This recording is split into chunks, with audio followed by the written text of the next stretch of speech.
Hey! Run away. Hey, what's going on, guys? No, not much. Watching you pick terrible sound effects to bring us in. This is Sidetrack'd, the podcast. I'm your host, Mr. Ious. Over here on this other couch, we got Apollo G. Yep. And Marco Relli. We're coming to you Is live. it really you? It's really me.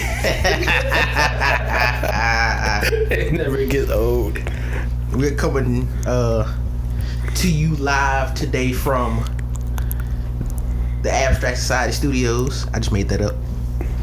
Hey man, let's make it a real thing. Oh yeah. Cha-ching. So guys, what do we got to talk about today? You know me, I always stick with the football topic for some reason. Yeah, that's usually Just what 'cause, you you know. That's usually what you come in on. How about you talk about where you going out today? See y'all dressed nice. You know, a little Super Bowl get together party thingy. Oh Going man, to, you know. Where is this at? Why wasn't I invited? I don't know. Well, you know, you're not in the group chat because you don't actually come out and participate with us, except for every so often. I'm having my own Super Bowl party in my house. All right, good for you. But seriously though, what? It's like 6:30. One of Jazz's friends throwing it, so it's supposed to be heading out that direction. Ah, gotcha. Yeah. Nah, I'll pass. I'm gonna have us a family Super Bowl party. Word. But speaking of football and everything, so anybody pay attention to this acquirement of Alex Smith by the Redskins? Yeah, I heard about it on the radio. What was that? Thursday or Friday? It was one of them days. Pretty nice size contract and an extension. Yeah, they gave him a 4-year extension out that gate, which is like, why would y'all do that? He had a year left on his contract. Yeah, y'all could have renegotiated his contract. Well, they could have just waited to see if he worked and then gave him an extension. That but too. they gave him one out the gate, like they know it's gonna work. like he was a playoff quarterback. Alex Smith doesn't do good in the postseason. He makes it there. Yeah, he makes it there, but he still doesn't do good in it. What? Like shoot. Like and now they're talking of them trying to franchise tag Kirk Cousins again, and then use that to trade him off to try and regain some of that money lost that they gave to Alex Smith. I guess they realized how dumb of a decision it was after they did it. no, they already gave away Kirk Cousins. Give him where? They traded him. It was a trade. Like they traded. Yeah. They traded Kirk Cousins for Alex Smith. They did. No. Yes. No. Yes. They No. didn't just get Alex Smith. They traded Kirk Cousins to the Chiefs. He doesn't have a contract left to trade off. He's an unrestricted free agent. No, they traded. Like they actually traded them. Like Kirk Cousins is with the Chiefs now. No. Yes. No. Yes. No. Yes. No. All right, let me find I'm this on thing. it. Oh my gosh. No. Like I'm telling you, that's what they said on the radio. They traded them. Like it was a legit trade. Dude, I read the thing on ESPN. They said nothing about a trade. Matter of fact, like I said, they just put up the thing today saying that they talking about franchise tagging him again to get the money back for Alex Smith. So somebody's information's off. Okay. Yeah, you right. Ha. Yeah, it say Alex Smith was just traded. The way they put it on the radio made it sound like they traded Kirk Cousins to the Chiefs. No. And I was like, that would make sense. No. Nah, that's whatever. Kirk Cousins going to the Jets anyway. Or the Browns. No. Go to the damn Jets. It would be smarter for the Browns to get him. Thank you. I was saying the same thing, and I got like attacked because of it. I mean, it's not to say that they didn't agree with me. They just hate the idea of Kirk Cousins going to the Browns because, you know, this is that where quarterback careers go to die. Well, Kirk Cousins doesn't have much of a career left, really. I mean, he's still young. He can still make a name for himself. Kirk Cousins and Alex Smith are pretty much the same guy. They can get to the playoffs, but they can't go deep. But I mean, okay, look what Kirk Cousins have had to work with versus what Alex Smith have had to work with. They both had nothing to work with. Alex Smith have had more to work with than Kirk Cousins had. Nah. They've both been pretty much in the same situation. Nah. And it's funny because they are both on teams that are like Native American Alex based. Smith was even on the on the 49ers when they made their run. And they had more of a decent team than... I don't even remember that. Yeah, he got bitched by Kaepernick. Ironic. Yeah, I know, right? Did the ref just push Paul George? Maybe I was seeing something.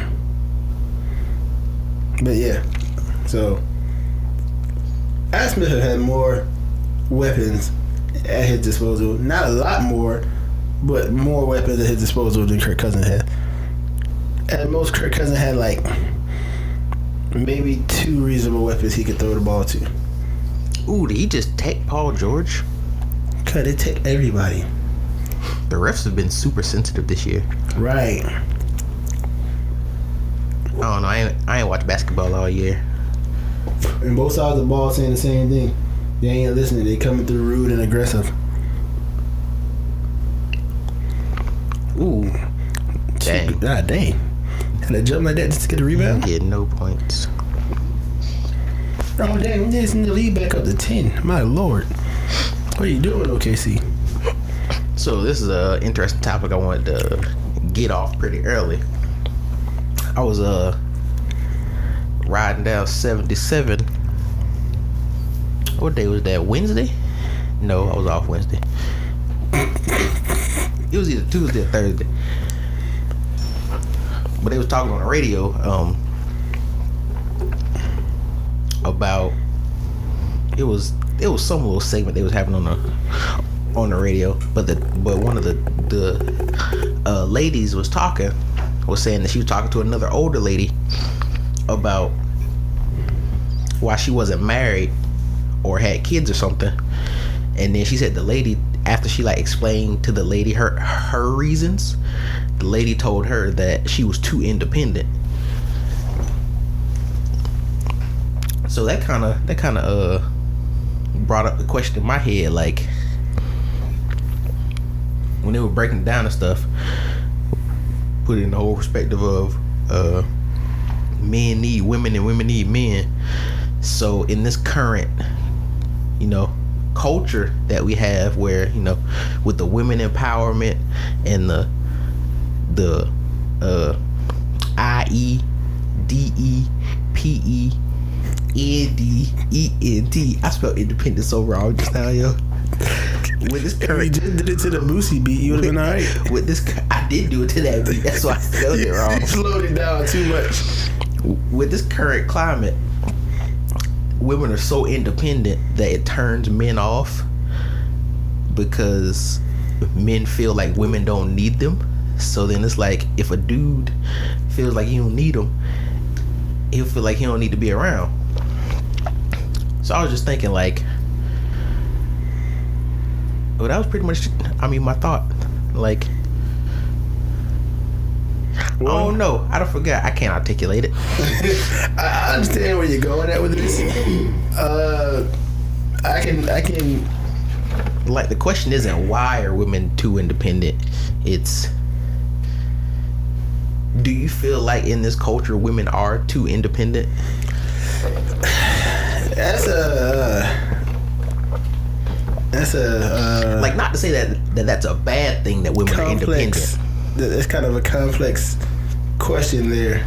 But it's like women are so independent that now they believe that they can just get by, or. But I'll say they are, and I say it mainly because I've heard too many people nowadays saying that they don't need nobody. They can do everything on their own. They'll be happy by themselves, long their pockets good and everything like that. I'm like, I'm glad you're able to take care of yourself financially and everything, but that's not all there is to life. Like, and I feel like people are starting to forget that and lose sight of that. Like, the whole point of life isn't just make money that you'll never have enough time to spend and die. That's not what you're here for. Like, you're actually here to make something of your life, to go out there and enjoy it, find somebody to spend it with, have kids and experience, the lifestyle of parenthood and things of that nature. It's to live a full life. You can't live a full life alone. You can live an accomplished life alone, but it's not a full life. True. And I think that's the bigger problem. They're getting the two confused. They're gonna accomplished life with a fulfilled life. That's not the same thing. Yeah, that makes sense. That's kind of the same lines what they were saying. Like, it's cool. You can, take care of yourself financially. You be financially good. You wouldn't need a man financially to pay your bills or what have you. But like emotionally and spiritually, like you can't really complete yourself that way. Like right. Being by yourself, you can't be completed that way. Like you need another person to complete you. Right. And here's my question to kind of piggyback on your thoughts. For guys, I'm going towards the guys this time. Can you be okay with, quotation marks here, switching the roles? Can you be in a relationship where your woman goes out and works and makes the bread and you stay home, you be a house husband, or you just have everything ready for them when they get home? Can you live that lifestyle? Can you take on that challenge? No. Now that's not how you were brought up. If I've been brought up to work, it'd be crazy for me to switch roles and you just be in the house cooking and cleaning. That's wild to me. Like, I mean, that's got to be somebody who is comfortable doing that sort of thing or whatever. I mean, I don't know how many men would be comfortable doing that in general, I mean, if you're already in a relationship where she makes more, like significantly more, let's go ahead and put it to that instead. Let's go ahead and exaggerate it a bit. Like she's like high level at a firm or something like that, so she makes real good money. You make, probably about $11.50, $12 an hour. She doubles that. So, like I said, she's obviously the breadwinner of the group. She's been working her job longer. It's a little more solidified. She wants to have a kid, but after the kid, she wants her to go back into the workforce. Y'all both just saved up more than enough to where y'all got what you call it, a panic account? Not a panic account, Emergency fund? Yeah, you got an emergency fund, so you get there. So you pretty much take the first, how long you get leave for a child? Like 6 months, 3 months? I think it's like 6 months. I think so, yeah. So she takes her 6 months. And after that, she says she wants you to, quit your job and take care of the kid while she continues to work. Yeah. Did something happen to where I'm just making $11-12 an hour? Did something happen to where I'm already in a position where I feel comfortable enough to stay home and cook and clean? I mean, if we're looking at the current climate, if the woman is making significantly more, and I'm making like $11-12, I mean, if I'm judging by today's standards, I wouldn't even have a chance to be with her. Huh? Why wouldn't you have a chance to be with her? Because most women, if we on this independent talk, most women be talking about something. They want somebody who is on the same level as them. So I can understand that argument. But okay. So it's like you can catch that. Yeah, but that's like that golden egg. That's like catching a unicorn, though. So I mean, like I said, of course, I exaggerated some of the statistics just to make a point, but I'm like that. I haven't really heard of too many men actually being,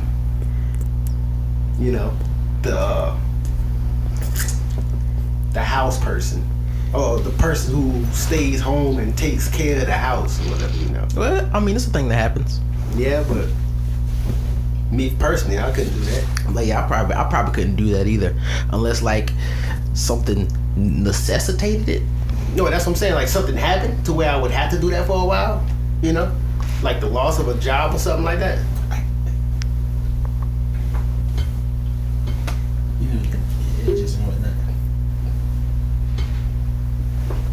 I mean, if like the significant amount she was making was like a significant amount. Right.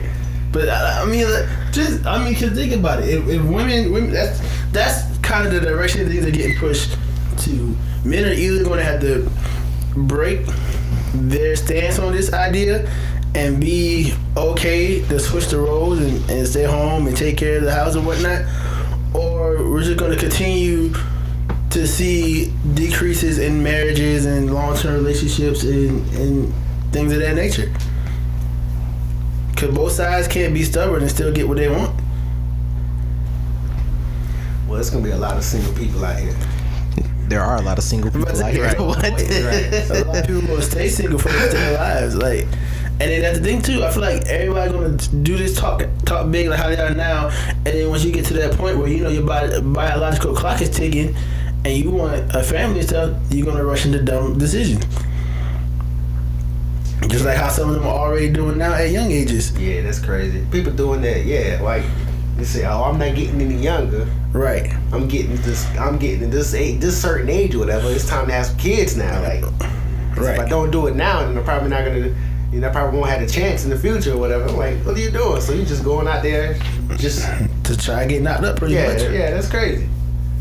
So I'm like, now's the time to find that person to ride with you. Like, you don't want to wait until you ain't got much time left to try to force it. Now's the time to find them, grow and develop with them. Nah, they ain't trying to grow and develop. I know, and that's my problem too. Like they don't want to. They don't want to, like I said, grow with you. They don't want to help you. They don't want to see you progress. They want you to go ahead and be at your final stage. Like they don't want to deal with you. They already want an established Right. person. You gotta already have been working where you're working for like 12 years. You gotta have like a fully paid off house, 2 cars. Like you gotta have everything already said and done. Yeah, that kind of goes back to my topic from last week. Right. Because they want to see they want you to have everything. They're more concerned about the present instead of the future. Like, like how many, like I haven't heard of too many women who get into a relationship and maybe the partner isn't doing too well. I haven't heard of too many trying to ride it out from the jump. When you explain the situation, but you never get to the point to explain your situation. If you say something happened, if you just saying you ain't got no job and that's it, like they don't really care to hear what happened that caused you not to have a job.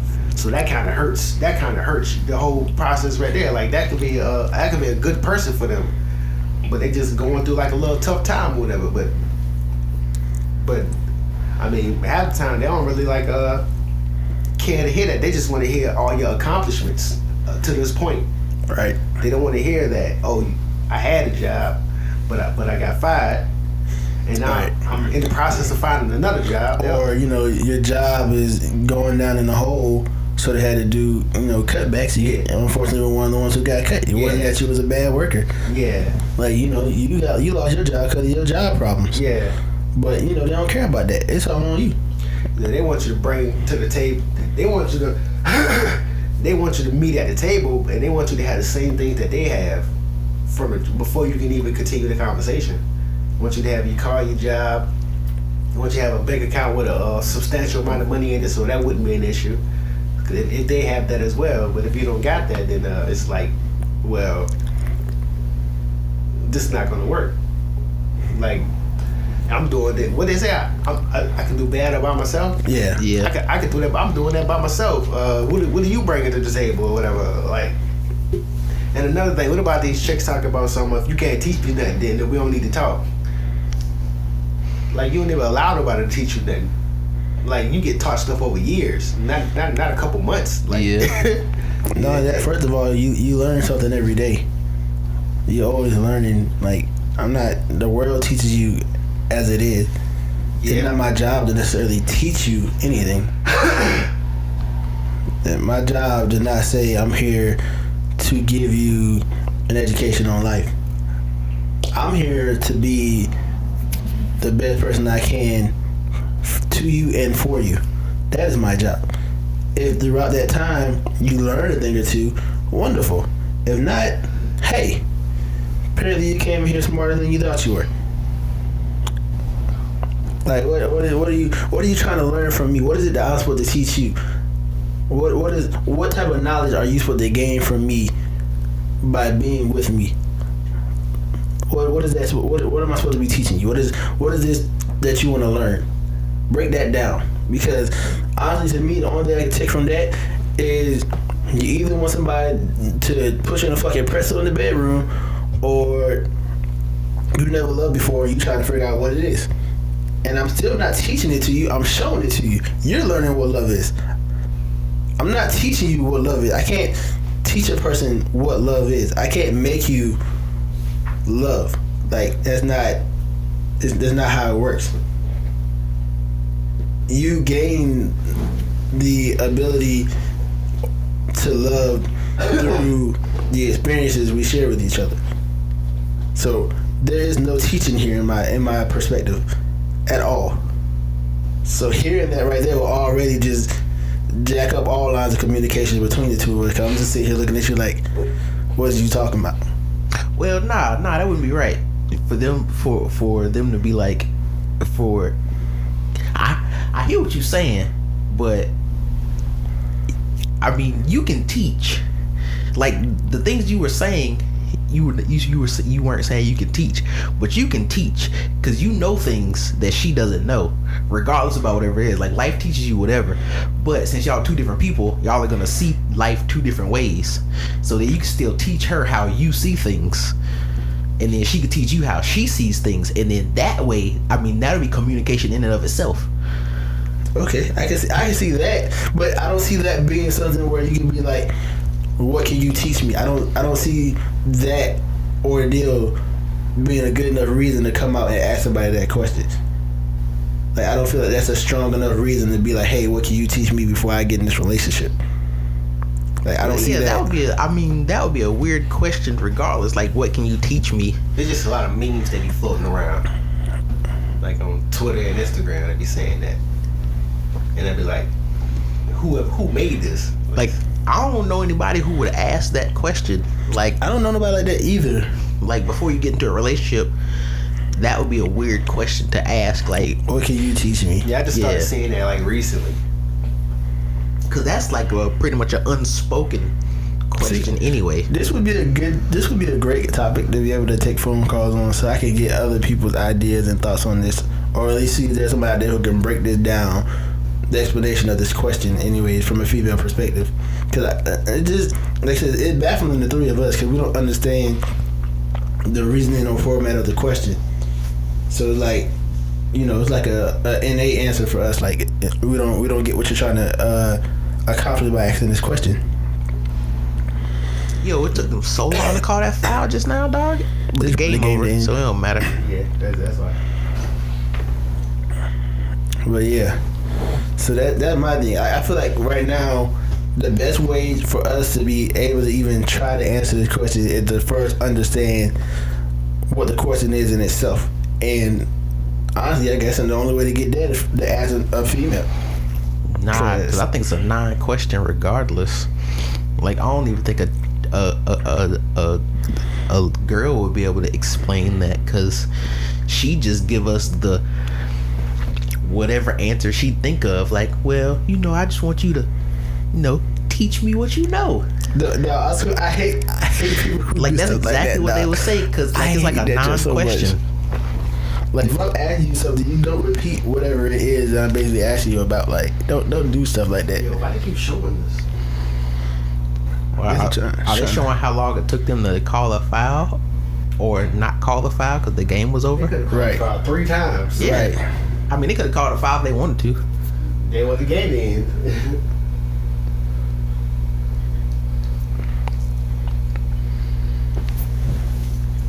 I don't know. I mean, I haven't seen that, but I'm not a part of Black Twitter, so I wouldn't have seen that. I'm not a part of that either. Nah, you probably are. You just don't know it. Dude, I don't even get on Twitter to be a part of it. Yeah, but it depends on who you follow, though. Like, you don't have to be on Twitter to be a part of Black Twitter. Brian, you're not understanding. You know how long I've been gone from Twitter? 3 weeks. No. Brian, like, last time I was, like, legitimately on Twitter to be, like, on Twitter, like, Felonious Monk wasn't in his black empowerment phases yet. He was still just putting up funny stuff. He wasn't, was it Roscoe Ghoul? That his name on there now? Well, I think it's Rosclot. What? Rosclot. Yeah. He wasn't, like, he was still just Felonious Monk. Did Felonious Monk. Like, dang, that's a long time, yo. Yeah. I started Twitter a long time ago, dog. That was like, man, that was a long time, yo. Like, that's how bad it's been. I had to let you understand just how long ago it's been. Speaking of that, I haven't seen him on Twitter in a long time either. Who? Felonious Monk. He still be posting.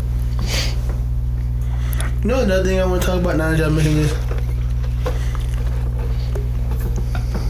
I want to talk about the what categorizes as make or break not problems, make or break situations, I guess you could say. Like, what type of response or what type of lifestyle or what type of personality nowadays equals an automatic no. Like, it's not gonna work, it's not gonna happen. Cause I feel like too much stuff is under this category now. Like, I feel like, oh, you ain't got a beard, I can't deal with you. Like, I feel like real basic stuff like that are put in this category now, where so many people aren't even getting a glimpse of a chance. I can tell you a couple. That's true though. The fuck? Yo, when that dude was running, didn't he have like a eyebrow piercing or something like that?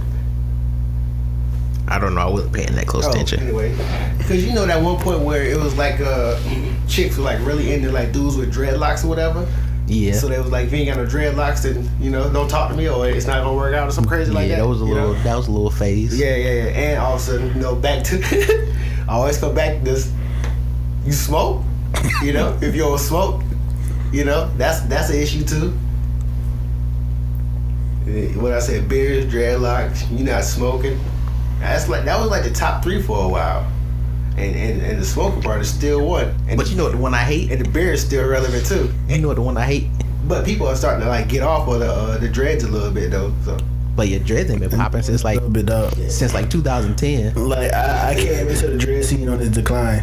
Oh, I saw the magic fade. I saw the magic fade. But you know which one I hate though? What? If you not 6 foot or taller, I can't deal with you. Oh yeah, and the girl is super short. She be 5'3", talking about if you ain't 6 foot tall, I can't deal with you. And I'm like, do you want to look like somebody's child or what?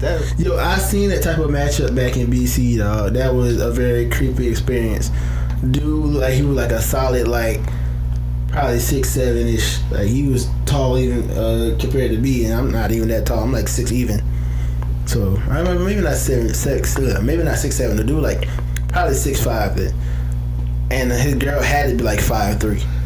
Like, it was to the point where when she went to dance on a man, because I seen them at I went to the military ball one year. And that's why I seen. Are you talking about whatchamacallit? Yeah. That was an awkward pairing. Yeah. I seen them dancing. Like, she was trying to twerk, and she was so short to the point where she was dancing on this man's kneecap. Like, she wasn't even at this man's hips. Like, she was bent down and she was dancing on this man's knee. Like, that's how bad it was. And then, make it even worse, dude had like a full-grown beard and everything by this point too. And she had on glasses, and she looked like she should have still been in middle school at the least. So it was a very awkward situation to watch. Very uncomfortable. It's like, I hate that. It's like, I understand, like, the reason they give her, I guess I can get it. Like, well, when I wear heels, I want to, not feel super tall and stuff. Nah, most of that is because But you wouldn't even protection. feel like They feel safer with somebody who's taller. That's all that is. how do you safer because they're taller? I don't know. Like But- that's illogical. But that's what the whole. Well, no, that's subconsciously, that's what it is. It's like a protection thing. Like the bigger you are, But height safer necessarily feel. doesn't mean big. but still, it's tall though. I get what you're saying, But but it's still big. okay, let me put it in perspective. Let's say, okay, you got do you feel safer with a thumb maker or with a NFL running back who's probably about 6'2", maybe 6'3", but stocky as crap? 6'2" and 6'3" would still be tall. But I'm just saying, Don Baker's like what, almost 7 foot? He's the real tall guy for what was it, the Bucks? The one that came over from Africa? Oh yeah. That was still like a high schooler? Well, I thought they said he was like 31. 30. Don Baker don't know they ain't 31. Oh yeah, they said he was like really 31, but his papers really? was weird. I don't know. I whatever see it that is, somewhere. But him, like, okay, so like I said, dude's a monster in the height category. But what weight he got to him? What threat does he physically? What threat does he have? Yeah, but now you're just splitting hairs though in this talk though, because now you're comparing two people, and physically you would probably pick the more stockier dude. That's what I'm saying. I'm just saying I wouldn't have matched height with protection. I would match size with protection. Yes, I know height is technically a type of size, but it's specifically pinpointed. They're not talking, they're not saying you gotta be big, they're saying you gotta be tall. And I'm like, those two don't correlate that well. Tall dudes aren't necessarily scary dudes. Stocky dudes, hell, even heavier set dudes are scarier than tall dudes. Cause they got weight to them. They got, and most of the time that weight also to an extent carries some strength.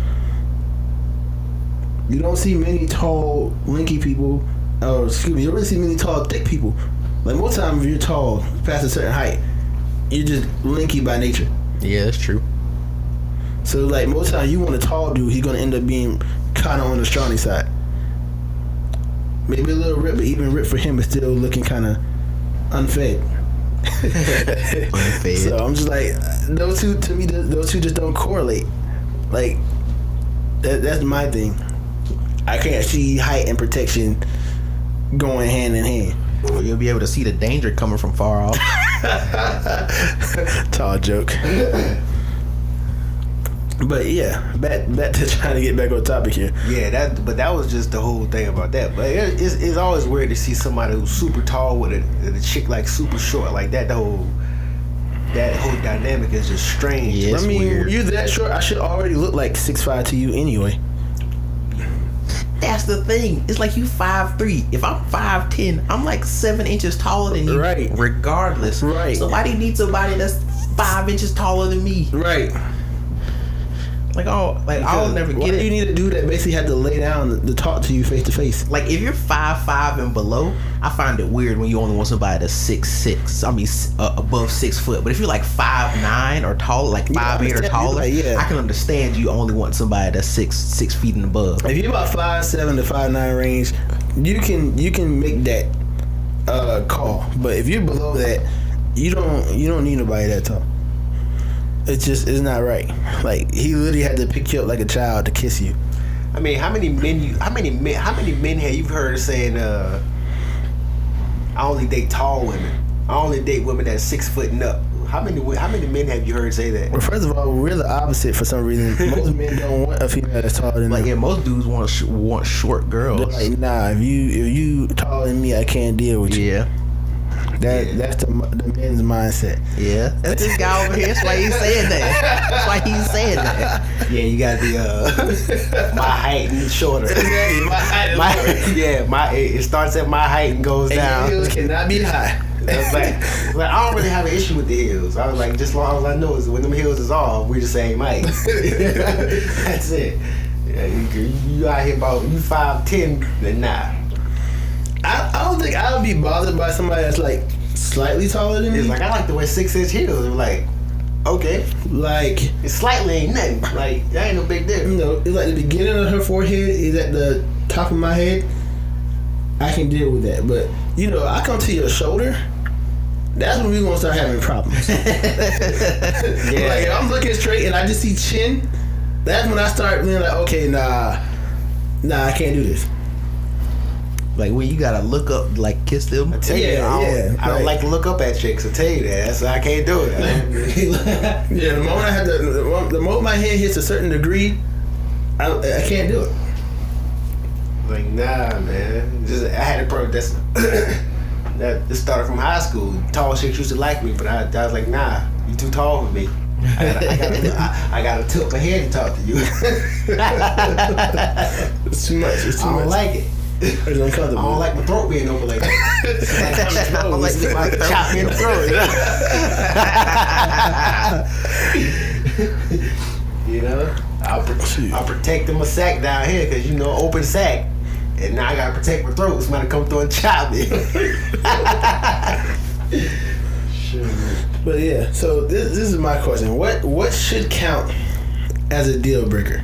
That's the word I was looking for all before. I mean, what should be a legit deal breaker? Yeah, what should count as legitimate deal breakers? What should get the pass for a deal breaker? Because I just feel like it's too many out there now that don't need to be in that category. Well, I don't really know what would be. Well, I guess like maybe no, because I mean in this culture that's not even a big deal no more. Drug use isn't really a big deal anymore. Well, I mean, it's just still specifically, is weed is not a big deal anymore. If you're doing any other thing, then it might be an issue. Yeah. I mean, everybody seems to be popping promethazine and mollies and. Well, that's kind of in the same vein as weed, but I mean, well, it's kind of looked at in that same vein anyway. Yeah. If you out here doing coke or you a heroin addict or something like that, you know. If you're on the hard drugs, like if you're like a hard, well. Yeah, if you're doing the hard drugs, then that's an issue. But you know,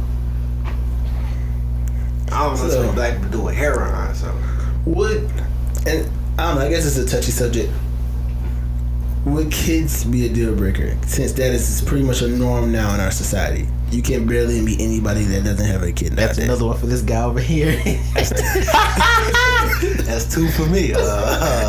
Yes. So ladies, if you're listening, if you're tall and got kids, don't talk to Marco. It's a no for Marco Relli. It ain't happening. Hey, if I could tell you how many girls that got ghosted on Tinder, when I done found that out, it's kind of sad. Well, I don't mean to do it, but if it wasn't in the profile for me to swipe left, and then I find it out, and then I always wait a little bit because I don't want to jump into it really fast. Just get the vibe real quick, and I just hit him with the, "Hey, yo, you got kids?" But see, here's my thing. Like, dang, I wish I would have known that earlier. And you fine too. I'm out of here, man. I'm out of here.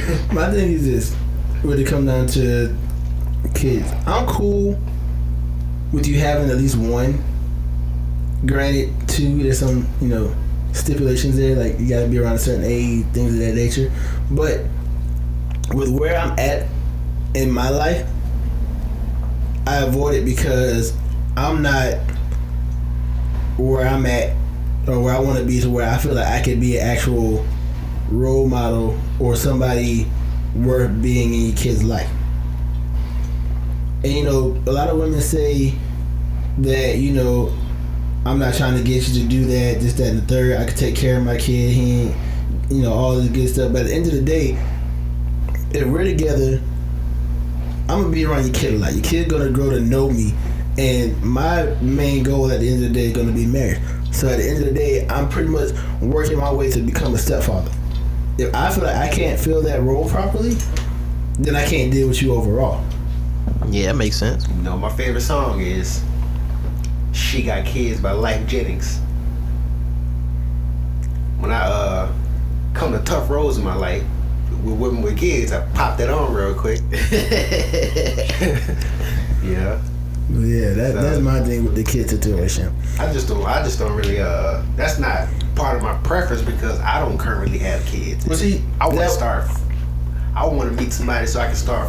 We can start fresh together. Yeah. And that was part of my original ordeal to begin with too. But like I said, with the way things have progressed, finding somebody who's not a parent nowadays has actually become quite complicated and difficult. Especially in our age range. I mean, in your age range now, it's almost nearly impossible. Right. Yeah, it's been like that for years now.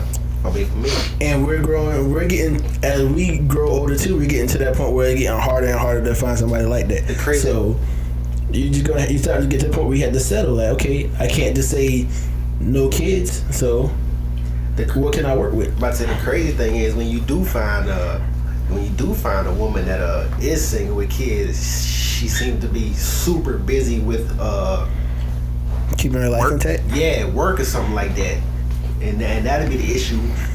Like you can see her as a potential, but it wouldn't be able to make it that far because she's so focused on work or whatever that she has a busy life to it. She doesn't really have time to actually Get to know somebody. Yeah.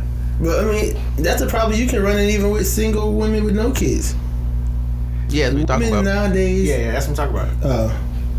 But yeah, if they're not putting all their time into the kids, it's into their job. You don't fit in no more. And that's the issue too, because it's like, when they always say, the kids come first, and if they are serious about their job is second. It's like, okay, where do I fall? And like, I'm over here. Yeah, like eventually you're gonna be third, fourth. Exactly. And then if they got more than one kid, man, that just makes it even worse.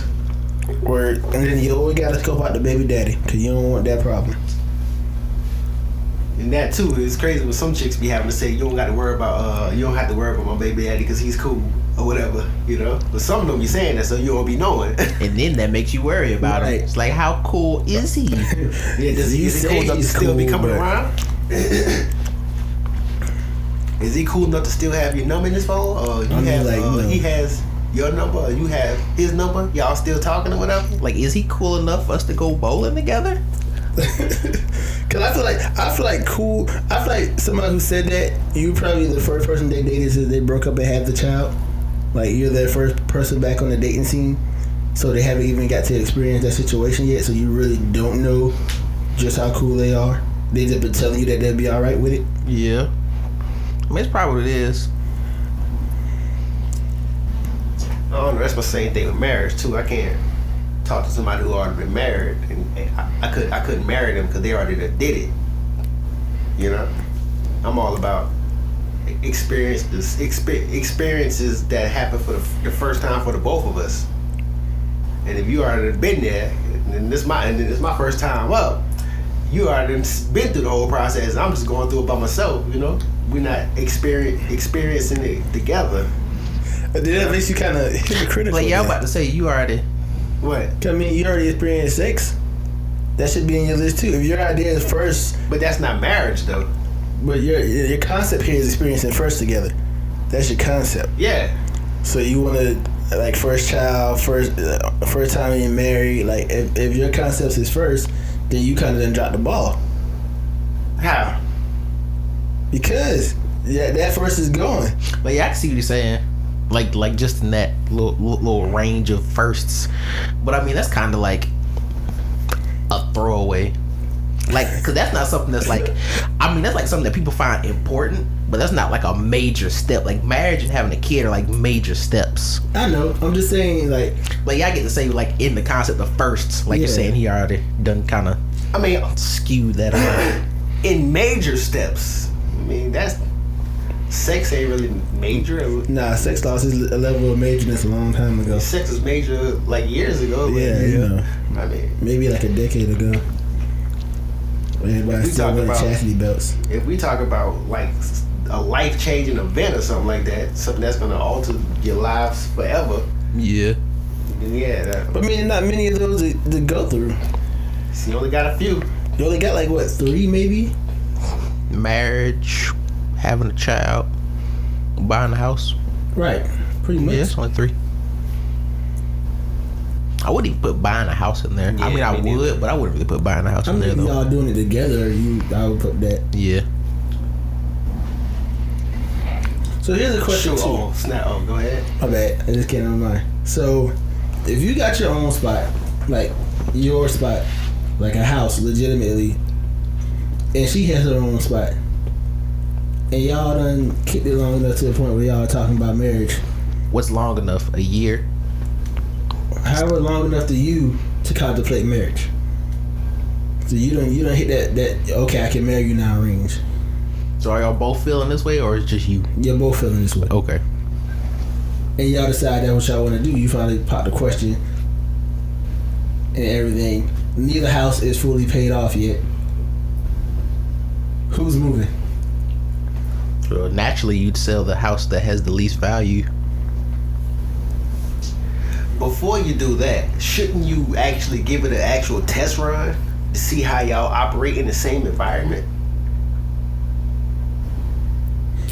Well, I mean, depending on how long y'all been together, y'all have been in the same environments for like a long I'm pretty time. sure even y'all didn't completely move in together. I'm pretty sure y'all stayed with each other for quite frequent amount of time to where you got the feeling of how it works. Yeah. I'm pretty sure you got a toothbrush there, she has a toothbrush here. Especially if it's just y'all two. Like there's nobody else. Like y'all pretty much know each other's. You got clothes over patterns there. and stuff. She got clothes over here. Nah, that's not necessarily true. Cause you remember when I used to work a lot, right? And then also I wasn't working that much anymore. And you remember how mom was saying like she started to notice things about me that she didn't know before? Yeah. It's like I live here, but if I'm not here as often, then in the beginning you wouldn't know as much about me as you did when I was always here, you know? That's what I'm saying. If you in the same house, just coming over to somebody's house or whatever, staying for a couple days, yeah, that's cool, but you're not really getting to actually see the full length of what they do day in and day out, you know? That's what I'm saying. Like, okay, y'all could be living together for what? Maybe like probably would equal up to like maybe a couple weeks out of the month or whatever. Just she coming over to your house, staying for a couple days, whatever. Y'all switching back and forth or whatever. But just to see somebody consistently on an everyday basis, that'd be different because you'll start picking up the little nuances that they do, like start picking up the things that they do that you wouldn't normally see. Yeah, okay, but the question is, how long should it take you to pick up on these things? I mean, it would have to that would be something where you would have to see somebody every day because they wouldn't actually do everything that you would happen to pick up on in the time that they're there. That's like an everyday thing that you just say, oh, I didn't know you did that. Like all the other times you never do that because this might be something that they don't do often, but it's something that they could possibly do every blue moon or whatever, you know, something like that. You know, like I'll be spitting in the sink. Like I might not do that much, but it's like rare. But if somebody sees me every day, then they start seeing me do that, and they be like, oh, I didn't know you did that. That's nasty, you know. You know, like stuff like that, you know. Like I feel like you should just move. I feel like you should move in for a while, or maybe just move in first before you actually would sell the house, just to see if it's gonna work. And then if it works, then you sell the house. But don't just sell the house and then move in, because if it doesn't work out, then all of a sudden the house that you had is gone now. It's like just taking precautions or whatever. And just unless you just to the point where you feel like, yeah, we can just go ahead and do this, and whatever happens, happens. Like I'm gonna just move in and then sell the house. But you said that you're just gonna sell the house that that has the least value, least value, but yeah, the least amount of value. But what if the house is? What if you didn't curated the house to your liking or whatever? You got to come over here. You didn't really like how this house looked, but you know. Or what if you had to put money into the house, fix some stuff up? Yeah, it's good enough to done to it. Yeah, it's good enough to stay in, you know, for every now and then. But if you try to move into it every day, then I mean, you can rent it out to it. That was my decision. I thought about renting the house we don't use out. Let it pay for itself. That would be my choice. Cause then, to an extent, that's also extra income. Yeah. Depending on where you put the price at. Yeah. Well, yeah, that makes sense. If you rent it out, and then that worked to what you said, that if it doesn't work out, I mean, you still might have to find somewhere to live for a little bit. But I mean, after the lease is up, you can move back in your house. So. Mm-hmm. Give them the boot. Go back on what you're supposed to do. All right, if you have a bank account and your significant, I'm not sharing bank accounts. Go ahead and put this out there. And if your significant other has a bank account, would y'all two get a bank account together? We can have a bank account set specifically for the amount of bills that need to get paid off, and that's where it stops. Yeah, that's what this is since I'm in a relationship, I can speak on this. That's what we're gonna do. We're gonna have a joint account that's gonna be pretty much just specifically for bills or whatever you want to buy together, and then we're gonna have our own separate accounts so we can spend whatever money we want on whatever we want to. Right. And I said it because like the moment somebody takes out a certain amount of money, somebody gonna feel some type of way about it, and that's when the whole phrase "you spending my money" gonna come out, and that's when the argument's gonna start. So keep the money separate, except for things that y'all know y'all gonna spend on together. Yeah, that's like the safest option, just so we not feeling like we spending each other's money on on stupid stuff. No, that's just something you shouldn't do, especially y'all not even on the same levels of income right now. Like if you got them beat by a certain amount of money, that's a definite no, because you definitely gonna feel like they're gonna start dipping how much into your money, into what you've earned, because you know how much they make versus how much you make. Like, it's one thing if y'all pretty much about the same thing, you know, about 10, 50, like that type of ordeal, that's not that big of a gap. That won't hurt that much. But it's like a, 10 versus 15, 10 versus 13, something like that. You're gonna feel like, hey, I'm putting way more money into this, but you out here spending, you bought this, you bought that, you bought that. Hey man, you starting to get, you spending my money. It's not, that's it. Go hit that point where it's not our money anymore, and it goes back to being my money. And you try to draw a line in the sand. All right, if you and your significant other bought a house together, whatever, and y'all, and you bought most of the stuff in the house to furnish, like, if y'all just so happen to get divorced, why is it that the woman just gets her pick of the litter of what she can take? I've never really understood why, like, the woman gets to take stuff. No, not to take stuff, but it always seems like when a man and woman get divorced, the woman always gets the, like, certain things like the house, or Yo.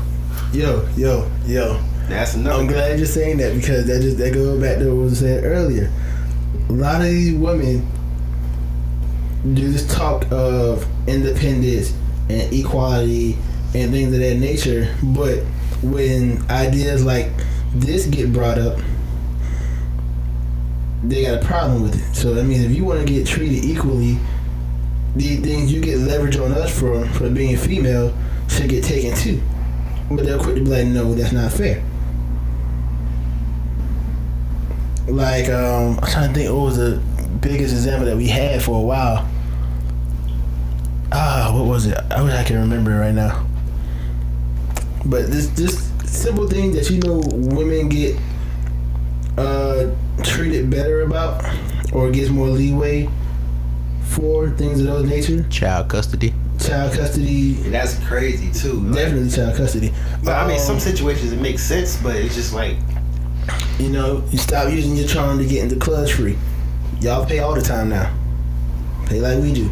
Like, y'all get y'all perks too. They always get a discount. Y'all may not feel like, y'all get much or anything, but there's a good bit of stuff out there that benefits y'all just for the fact that you're a female. And women can get in the club younger than men too. Right. Like the age range is lower for women as opposed to men. Men got to be a certain age. Right. Cause men got to be like 25 or something crazy like that. Like, it's like 21, 25. Women be 21. You be like, what? Shoot, hell, they be 19. They still let them slip in, but you look old enough. Come on. Well, yeah, I'm like, there's still stuff that they get. There's still stuff that they get to do or have because they're a female. So I feel like if you're gonna keep doing this talk about equality, some of these stuff gotta get cut too. All right, just bring me to a new question. What do you feel about child support? Like what do you feel about somebody getting put on child support when they were previously, before that happened, were already doing what they were supposed to be doing, but the mother of the child decided they just want to put them on child support just to get some of their money so they can go off and do whatever else with it instead of taking care of the kid. I don't agree with I've never agreed with that. I always feel like that's vindictive from the woman's perspective. If the man's doing, let me put this caveat in front of it. If the man's doing everything that he should be doing for the child, he shouldn't be put on child support because he is doing everything he can do for the child. But I feel like most of the time women put men on child support because they want to get back at them. Yeah, how crazy is that? Now, what if it's like before, you know, like let's say you just discovered that she was pregnant or whatever. You're like, oh, okay, you excited, but all of a sudden you say, I'm gonna do everything, you know, because naturally you're gonna do everything that you're gonna do for your child or whatever. Right, it's your child. Yeah. But all of a sudden, I guess she starts feeling a way about it, and because you're giving more attention to the child instead of her, especially if now I think if y'all are still in a relationship, it's all good. But once that relationship ceases to exist, that's when the problem occurs because now you're giving more attention to the child instead of her because y'all not in a relationship anymore, so you don't really have to dedicate any time to her. That's just it. As long as you're not, and that's mostly when child support comes in. Yeah. Like, oh, so I'm gonna just put you on child support now because you're not giving me enough money, but it's not. I shouldn't be having to give you enough money. It's like they want money for them and the kid. Yeah, like you gotta take care of her and him. I guess because maybe that's what you were doing before. Yeah. But then something didn't happen where it just didn't work out anymore.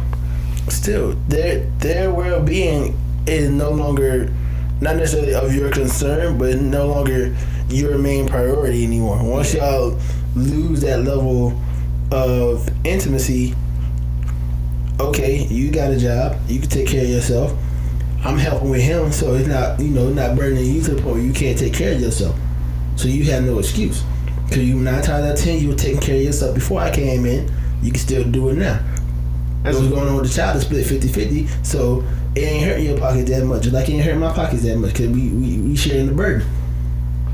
So there's no reason for me to have to turn around and still give you enough money to go and get get your hair done, go out, get a pedicure. I don't have to give you money for that no more. I was doing that because we was together and because, I felt some type of way about you. All that's out the window. I don't got to do that no more. I make sure the kid got diapers. I make sure the kid got bottled milk, whatever. I make sure the kids, stay clothed. Make sure he's going to the doctor, dentist, wherever he got to go. All that getting done. That's all that matters. I'm making sure our child is all right. It's like you got you, I got me. It seems like child support has become a way. I mean, it seems like it's become a way to punish people now. I mean, to those who it's always been that way though. Yeah. To those who don't really deserve it because there's somebody I know who got hit with that child support and he did everything for his kids or whatever. He does everything for his kids, and the mother of his child still put him on child support. And I'm like, that's crazy. Like dang, like it's crazy to hear that. And it's like what if you came to that agreement to where she said she's not going to put you on child support as long as you do what you need to do, and then also something happens, and guess what? You get that paper that says what is it? That court summons? That's the court summons for child support. And you look like, well, what is this? Like it's just become a get back at this point. Like I feel like it's like like I said, I don't like nobody touching my money. I don't like nobody touching my money other than me. So a lot of people outside of using it for advantage, just looking at it as a form of extra money. Like that's crazy, man. Like I can get more. That's crazy. Like come on. And here's the thing that people don't understand too: when you abuse child support like that, you're ruining the relationship between the kid and their father. Because now that they're paying that child support, now that they're being forced to give you this money, it's like, okay, here you go. Now you got whatever you're gonna get from me. I ain't gotta do nothing else. They ain't gonna worry about necessarily something. They don't start worrying about coming and see the kid. They don't start worrying about taking the kid out, spending time with the kid. It's like, you got your money, you got my support through this fee right here. You legally got my support, so I ain't worried about doing nothing else. They can't, they can't hurt me now because you got this money, so I don't have to do anything else. That also gets a little tricky when they try to use that to keep the kid away from them. Yeah. Right. And that just makes the whole situation worse. I hate so much people who keep their kids away from their parents for selfish reasons. Like, that irks the crap out of me. That's another. I mean, that's another part of that whole child support, child custody situation. It's so skewed towards the mother. Yep. That the mother can use it. Like, if she just wants to punish the father, she can use that to punish the father, and there's really nothing you can do about it. Right. I mean, you can try to battle it, but it's such a hard battle to win. Like, you got to keep so many receipts, and then to do that at that step or that time frame during the relationship shows distrust in you. Because now you're thinking, okay, we might not make it far enough to where we keep a family, so now you show like that just in case I'm gonna pocket these receipts and whatnot in case you try to throw me in child support one day in the future. Like, there's no way to counteract the idea or the situation of child support. Because if you do it early, you're disloyal. If you do it late, it's too late. Like, either way, you're stuck. It seems like it has to be a necessary precaution now. Like, maybe in the past it was kind of shady to do to keep stuff in the tuck, but now since with the whole situation, it seems like it's something that you got to do now just to protect yourself. Yeah, but now they're gonna turn around and use that as a reason for y'all to break up and for them to go through the whole process of actually putting you on child support. Like, oh, you didn't trust me, you had to put these receipts off to the side because you think that I'm gonna throw you on child support for no reason. Okay, cool. But you know what? Now I am. Like, that type of stuff. Like, it's too many wrong turns on the path here. Like, to me, I don't see a right way to handle this.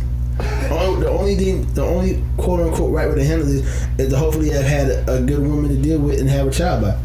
Yeah. At the end of the day, it's gonna all fall down on who you had a kid with. I mean, that's the overall problem with a lot of stuff is people just having babies when they shouldn't be having babies. Right. And they're having babies with a person they shouldn't be having babies with. So, I mean, that's just how it is. Time for me to tell y'all about AbstractSociety.net. AbstractSociety.net. Yeah. It's a quick little update. Should be within the next week. 2 new designs will be coming out. 2? 2.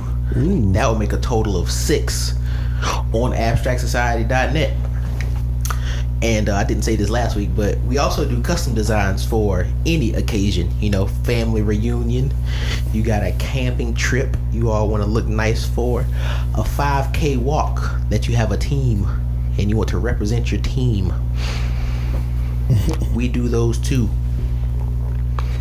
And if you order a shirt off of AbstractSociety.net and type in the code Sidetrack'd with an E instead of an, what is it? Is it a comma or an apostrophe? Comma? No, it's an apostrophe. Commas are at the bottom. You're right. Yeah, type in the code Sidetrack'd with the E and not an apostrophe. You'll get 10% off your entire order. That amounts to, I don't know, I'm not good at math. I can't tell you. But AbstractSociety.net, go and get you a shirt though. For real. He said go and get you a shirt though. Alright, now what you was about to ask? The question? I say, in this, you said the what now? I said the question you were about to ask. I was about to say, let's say, in this current climate right here, let's say you just talking to a chick or whatever, and let's say she gets pregnant or whatever. Would it be disrespectful to ask for a paternity test? I mean, with I think that's what they do anyway. Like, as soon as you get served papers, like they give you the paternity test papers too. I'm talking about love, not. This is off the child support. Oh. Yeah. Oh, you're saying once she find out that she's pregnant, or like, and you just want to ask for the paternity test just to make sure.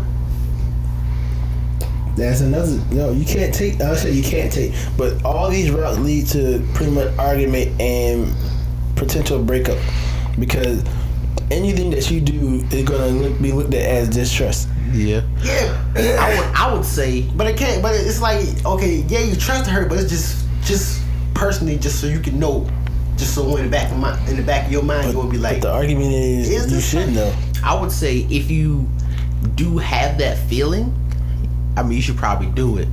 But if you don't have that feeling, there's really no reason to do it. Yeah, and if you're not feeling, you should question that relationship too. Because I mean, you've been thinking that they've been unloyal for a while.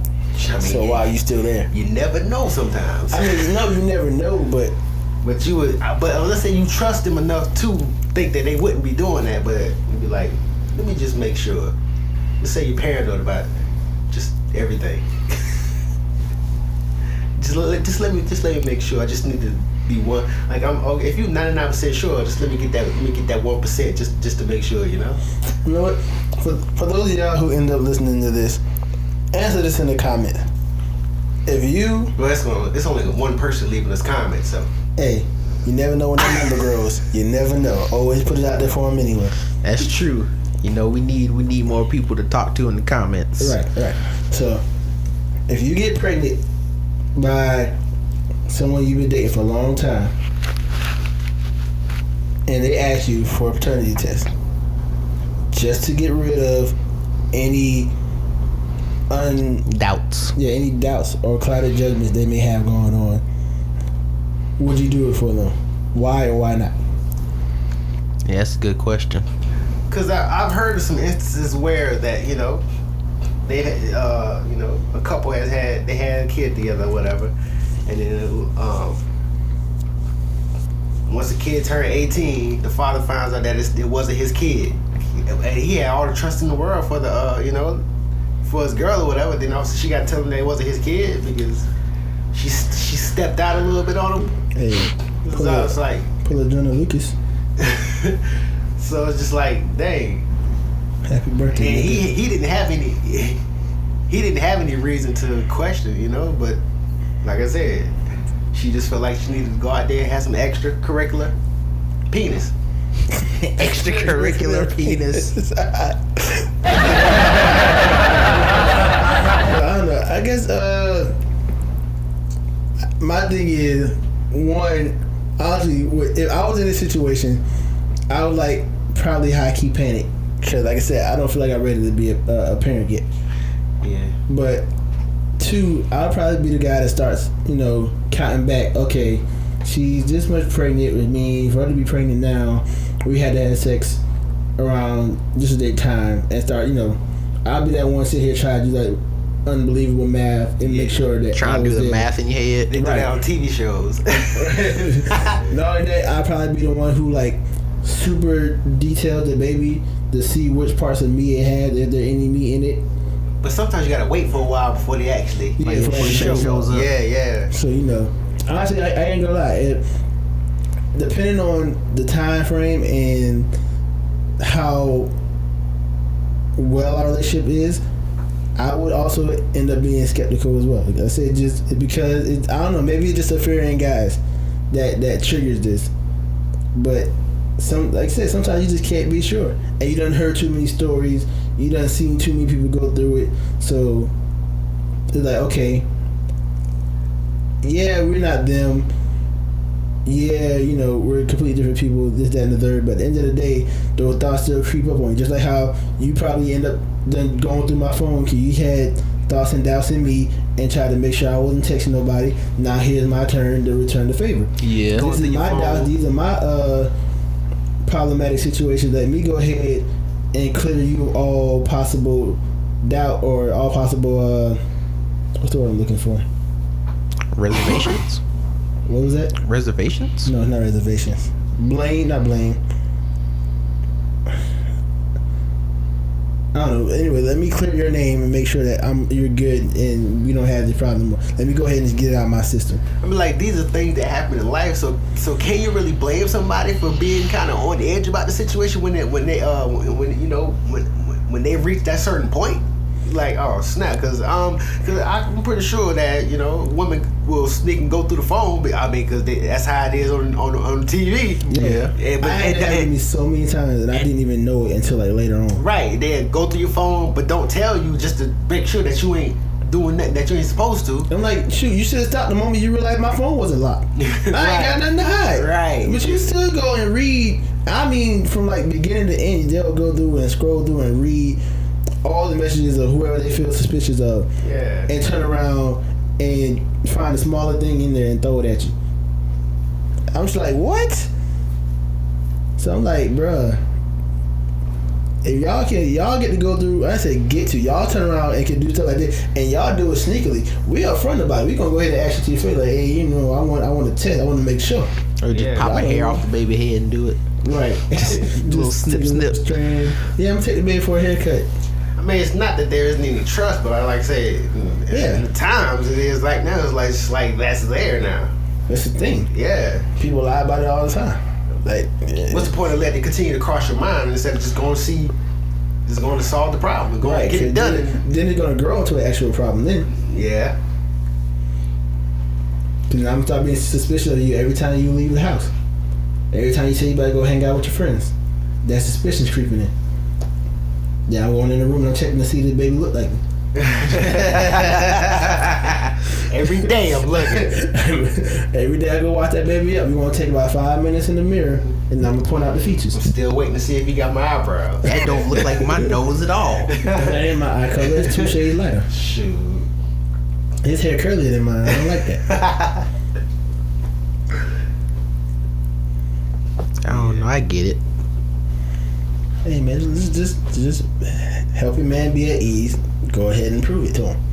Yeah, to switch subjects with it, because I don't really know what we had on time, but the topic that I had or whatever was about, it wasn't specifically about superheroes, but it was about, my question was about Superman. It was like, now we know that Superman is one of his powers is that he can fly, right? Mm-hmm. But it's like, how does he fly?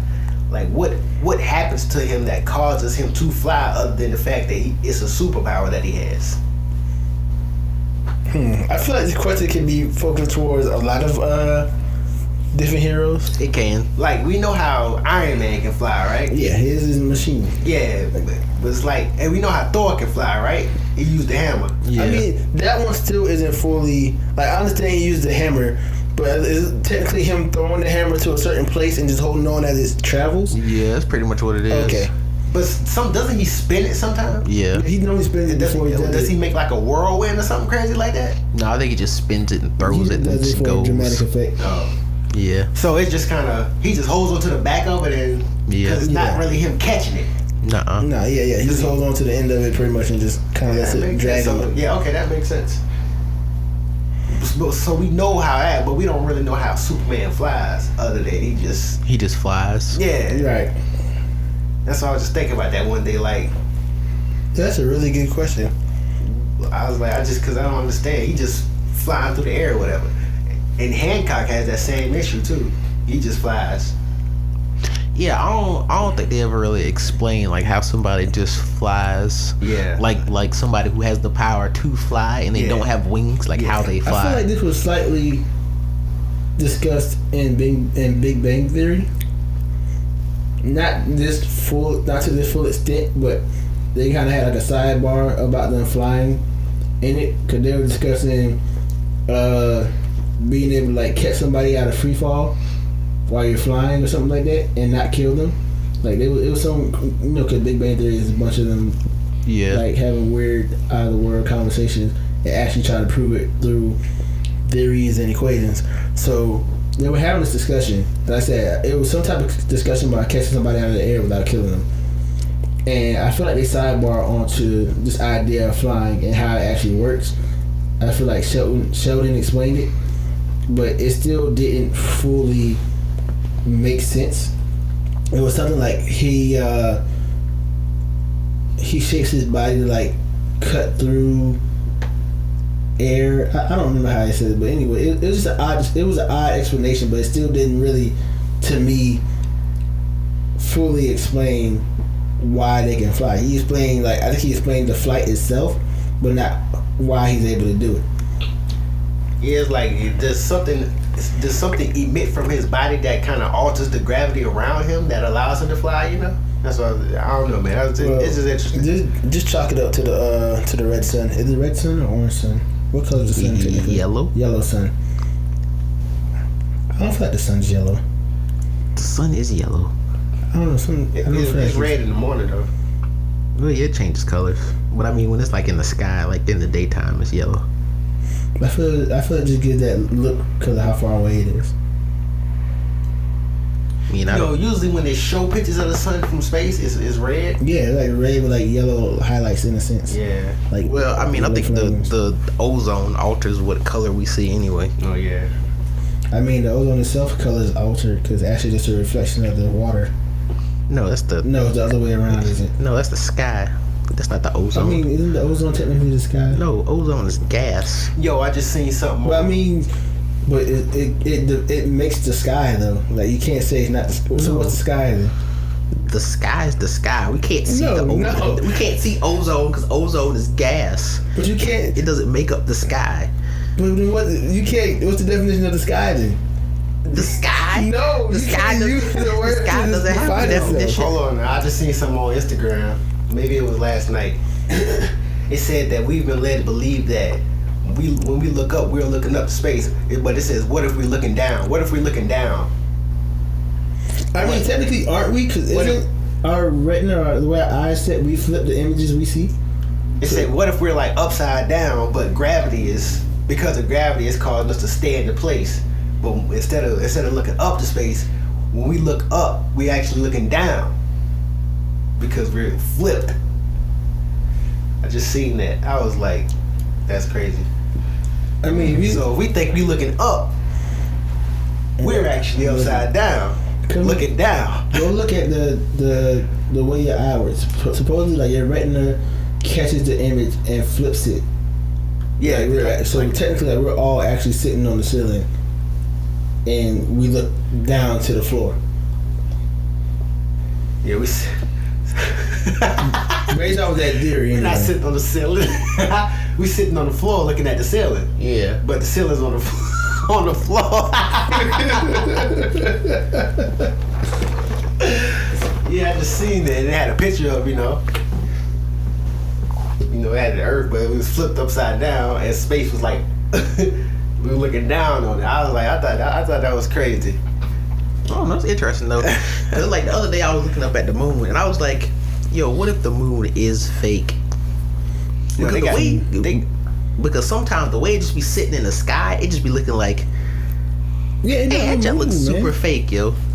I tell you, the last couple times I was trying to take pictures of the moon, I couldn't really get a clear picture because it was like it's glowing too much for some reason, and I don't understand it. Because you remember the times I took pictures of the moon before, but recently it's like I'm taking pictures of the moon and I can't really get a clear picture of it. Also, Somebody turned up the brightness on the moon. anybody, Yeah. anybody notice how close it's been lately? Like it just like it's like here. Oh, that's because it was a super moon. Still, like one moment here, and the next next day, it look like a freaking distant memory. Yeah, it's always close when it's rising or whatever. Mm-hmm. But once it gets higher, it gets farther away. I'm mad I missed the super moon too. Yeah, that just happened at like somebody said No, that it it's the happened. blood moon. No, it was a super blue blood moon. So Yeah. both, It was all three. Yeah, that's crazy. all three. Yeah. It was a what? It was a super blue blood moon. It was a super blue moon, but it's not blue, it's red. Yeah. What? Because it was a super moon, and it was a Blue blood moon, and then it was a lunar eclipse at the Yeah. same time. Yeah. Okay. God damn. That's something that's gonna never happen again for us. And you know what? They was doing them chemtrails all day, so we couldn't see it. Cause I didn't see the moon till about I didn't see the moon because I was in a class. I didn't see the moon till about 7:30, 8 o'clock. When the sky cleared, I was like, why wasn't the sky clear before? And so we could see it. Cause That is true. Like around 5, no one's going outside. like between 5:50 and probably about 6:30, I could not find the moon. Yeah, because it was cloudy. They was doing them chemtrails all day, so we couldn't see it. One more time, I don't be leaving for work till 6, so I'll see it every now and again. But I don't remember seeing this super blood blue moon. Right, because and then when the moon finally came out, it was the regular moon again. All bright and white. Mm-hmm. I did see that solar eclipse though. I'm talking about it happening. Everybody's seen that. Yeah, that was. Yeah, I'm just saying. that was I an got to event. see that. They actually stopped work to let us go and view that. That was entertaining. I wanted to be a hero afterward, but I didn't get to be one. That is exactly what happened to Heroes. They had that solar eclipse and everybody got powers. I was hoping. That would have been cool. I even took the glasses off to give myself an extra chance. But nah, I'm still normal. Everybody has superpowers. You just gotta learn to tap into them. Yeah. Everybody has superpowers that are dormant, but we don't know how to unlock them. I have good luck. Is this on superhero Twitter? Huh? Is there a superhero Twitter? Oh, nah, I mean, man. all kinds of Twitters and Instagrams. This So on woke Twitter, man. I'm on woke Twitter, man. Everybody has a superpower. We just gotta. Not everybody knows how to unlock it. well, you show me those who can unlock it, and then I'll believe it. And I have a keen sense of smell sometimes. Sometimes my smell be trash, but sometimes I be smelling stuff from like miles away and be like, yo, what is that? Well, then mine would be hearing then. Was somebody cooking on the grill?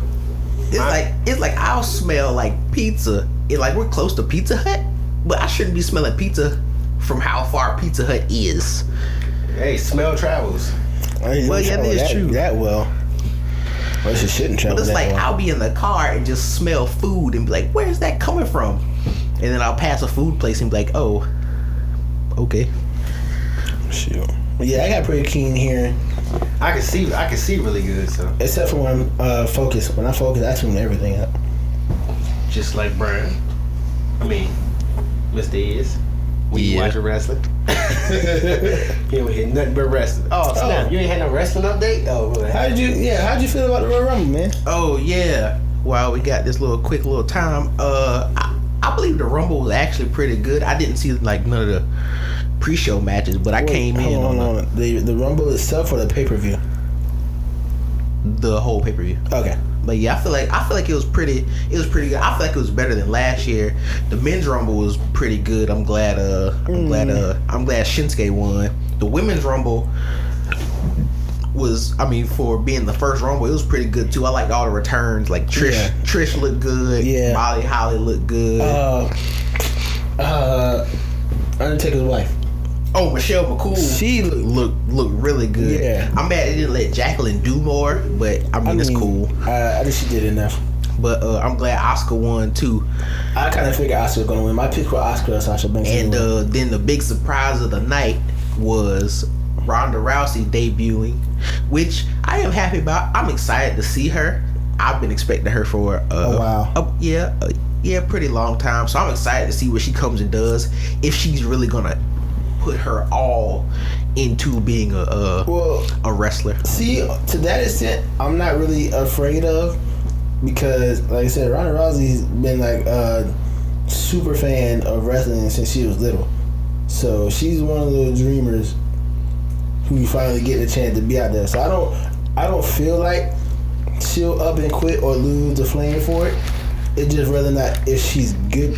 Like, yeah, that's the thing. If she's good in the ring. Yeah, that's the question. Because just because she does MMA or did MMA doesn't mean she's gonna be good in the ring. Like, those are two totally different skill sets. Yo, you know what's starting to really hurt me? I'm really seeing more and more of what you were saying about Sasha Banks. Sasha Banks is scaring the crap out of me every time I watch her wrestle. Yeah, Sasha be trying to. She was trying to end her life, dog. Be trying to kill herself out there. Oh my god, that fight against Asuka? Oh my god. That was a great match. But that one suicide dive spot where nobody really sure if she did that on purpose or not. And like some pictures I've seen, it looks like she did do that on purpose. But still, it's kind of dangerous because the way she hit the apron looked like she wasn't really protecting herself. Yeah. But I mean, the way it looks from pictures I've seen, she hit the ropes on purpose so Asuka could land the kick on her head. So I mean, she probably did it on purpose, but still, I feel like it was dangerous. But Sasha has that kind of style where she's just kind of like going at it 100%, like full speed. And then it's like sometimes it just gets a little too crazy. But I mean, it's been a while since I've watched the Sasha match and be like, oh man, she's about to kill herself. I think she scared me like once or twice in the Rumble. And usually those matches where she has to where the fans are afraid for her life are usually some of her best matches. That's a weird coinky dink.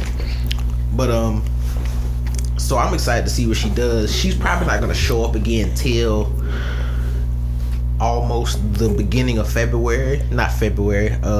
March, to set up whatever she's gonna do at WrestleMania, because I believe WrestleMania is in April. Yeah, it's in April. So she probably not gonna show up till like maybe the end of March or like sometime in March. So that's cool.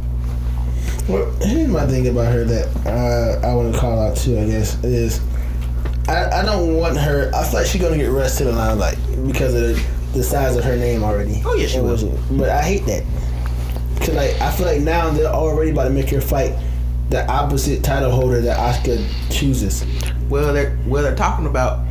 That's one thing they were talking about, but they're also talking about potentially she's going to be in a match if they can work it out.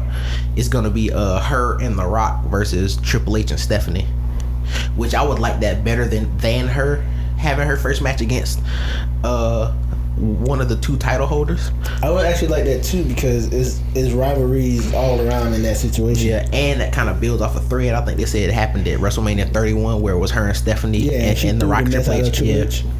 They never move her lower body. She threw that man with pure upper body strength and movement. So I mean, I would like that instead of them wasting her first match on a title. Right, but at the same time, how do you? I mean, I guess if you bring the beef back up from there and just try to use that to spark it up, but at the same time, like that would be how they do it. But the thing would be if they can get The Rock to do it. But I've also seen that if they can't get The Rock to do it, they'll probably try to get Braun Strowman in there since him and Triple H kind of have a little beef from the lad from they're like super one-sided. What was it? It was not SummerSlam. I don't know what event it was, but still, I mean, come on, Braun. I mean, Triple H is a legend to be named.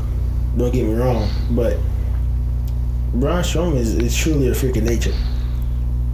Which, by the way, I think Braun Strowman was once again cheated out of the title. I hate this reign that they got Brock Lesnar going on. I hate Brock Lesnar all in all, but that just makes it worse. He progressively becomes more and more hated as time goes by in the WWE for me. Well, he's gonna lose the belt at WrestleMania anyway. He shouldn't have that long. I feel like they let him keep it long enough just to get rid of CM Punk's record. To get rid of CM Punk, so CM Punk ain't talking about. No, they're doing it to make it more. I mean, that was really no. I mean, while they have Brock, I mean, that's why they gave him the belt. Which is, I mean, I don't agree with it because I don't agree with the belt being off of TV for weeks at a time and then showing up for like the big pay-per-views. But I mean, champion. Just in the sense of who he is, like he's the best person to have it. No, at this point, no. And now that he's had it for so long, the person that takes it from him is going to be big. No, but the person that's going to take it from him isn't really liked by everybody, so it's kind of an off thing anyway. But here's my thing about Brock Lesnar that angers me, that everybody seems to fabricate. This man's career, before he almost killed himself with that somersault, was not that large. Like, this man was not like super breathtaking, overly dominant in wrestling during that time. He was a great wrestler. He was a tough wrestler. He was not an easy win, but he was not like he was no Rock. He was no Stone Cold. He was no Kurt Angle. His name was not up there with the best of the best. He was a young and growing talent. He was getting up there, but he messed it up when he hurt his neck. And the way to bring the man back was like he was like a 7-time champion already, like status, like and then the accolades they're giving him because of this makes it even worse. Well, that's because he went to the UFC. That automatically made him a big name because business-wise, that brought money. I understand that, but to give him some of the accolades that they've given him now, it's ridiculous to me. Like, this man, like I said, his name was already brought big. You guys started his name, made it big. He went to the UFC and made it huge, and he brought that back to you guys.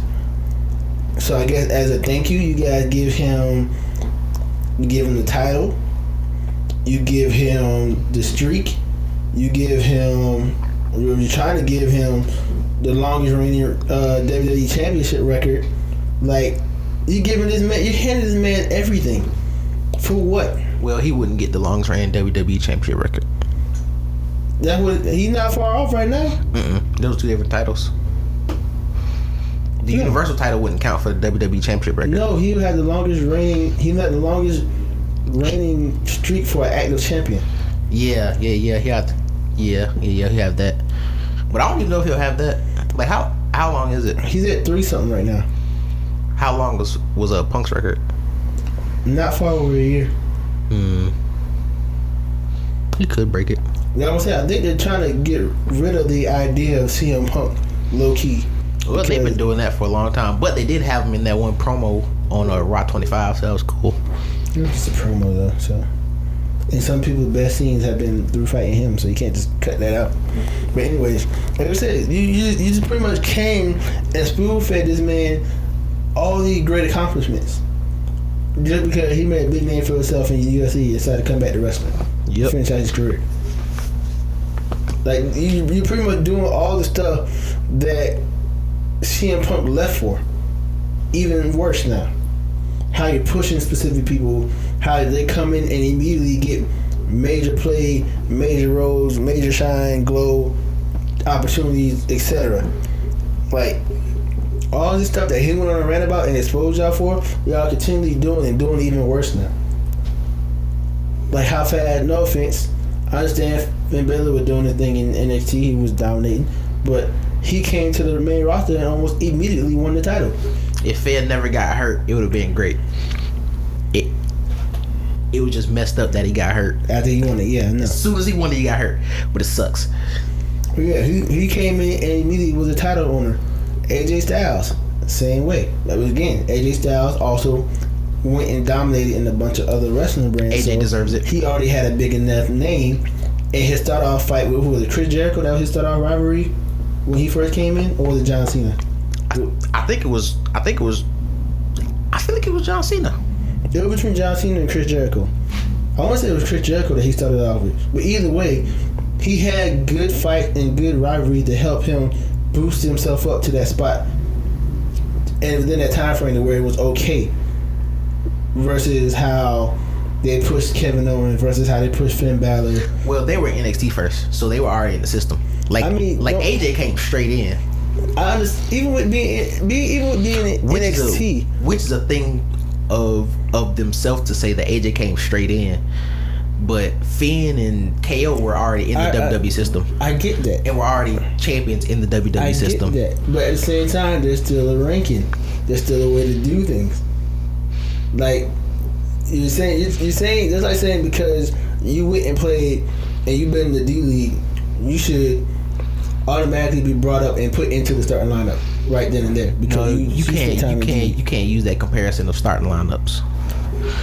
That's what it is though. Nuh-uh. At the end of the day, when you look at how the WWE breaks itself down, it's basically a starting lineup. You got mains, you got pretty much bench players, and you got the practice squad. No, you can't count it like it's a team sport because it's not a team sport. So you can't compare it to team sport things. No, okay. First of all, basketball is a team sport. It just is a team sport, but it's a team sport. Okay, what other sports with large rosters can you compare it to? You can't compare wrestling to any other non-team sport because their rosters are not nearly as large. Yeah, you can. Because to what you compare it to any other sport that's solo. To what? Tennis, golf, UFC. They don't boxing. have rosters like that except for UFC. You can't count just because WWE has a roster. You can't count that as what it is because you can't use the word roster as the comparison because in any other sport that's a solo, if you're young and you do things at other places and you come to a new place, you can automatically get pushed to the top. In UFC, like speaking about Ronda Rousey, the UFC bought the company that she was the champion for, and once they bought that company, Ronda Rousey came into the UFC as the champion. But it was still for where she was at. Exactly. That didn't change. It still dealt with there. Like it's not. It's like saying WWE goes out and buys New Japan and brings the New Japan champion still at the New Japan champion. That doesn't make it different. That doesn't really make him a champion for WWE because it's still dealing with the other company. Yeah, now it's under WWE. Yeah, but he has that. But he has those accomplishments that they recognize. Okay, but that's in any sport. You get to where you get because recognizable accomplishment. But if there's somebody who is better than you, they're still going to be there. At the end of the day, yeah, but you still have trials and tribulations you got to go to prove that you're that guy who deserves to be there. Yeah, but these guys aren't going through that anymore. Once you get thrown in the fire, if you step up to that, then that's what it is. Thrown to the fire. First of all, okay, look, we're not gonna sit here and act like wrestling isn't scripted to a pretty heavy extent. We're not gonna sit here and act like it's not. Yeah, but we're speaking in kayfabe. We're not speaking outside of that. No. Yeah, because you can't speak outside and this be a relevant conversation. What you mean? Because if we speak outside of it at the fact that it's scripted, none of this matters because they can put whoever they want to at the top. But that's the problem. That's the whole. You're pretty much defending them by making that something you can't argue anymore. But that's what I'm arguing. Because you can't argue that because then that just throws the whole thing out. But no. Yes, because if we don't speak in those terms, they could take a guy off the street and make him good. I get what you're saying. Yeah, so we can't argue in that context because then that's like I said, just throwing everything out. No, because at one point that's how it was. They changed it. That's where the argument comes in. At one point, when you made your debut, you faced a strong enough opponent on the roster. It wasn't always, it wasn't top brass. It was somebody mixed. Probably like United States Championship fighter and a Continental Championship fighter. Because that's never like that. And you work your way from there. Because that's not until probably about 4 or 5 years ago, whenever NXT became a thing, they never acknowledged other companies. Like you can see that in the beginning when Vince first started WWF, he never acknowledged any other companies outside WWF. Probably until like 2000. But even with that, you still had to work your way into the WWF. Those who were new and brought into the WWF still had to get worked up, whether they saw raw because talent. they never had any accomplishments. Dude, you got to go and make your accomplishments. But that's the thing. If you start another company, you already have accomplishments, and you come into a new place, everybody already knows your pedigree. But that's for there. You're in a whole new league now. But people already know what you're doing. You're in a whole new league now. You can't sit here and tell me the same 15 people fighting all the time on this show. Now you move one up because of what he did against these guys against a roster of like 45 people. All of a sudden you try to tell me he's still going to be on that same level tier? Yes. Okay. Now I can bring this into your comparison. So with your argument, you're telling me that, let me pick somebody. Okay, let me go Steph Curry. Steph Curry plays for the Warriors. Warriors are a dominant team. Steph Curry is a dominant player.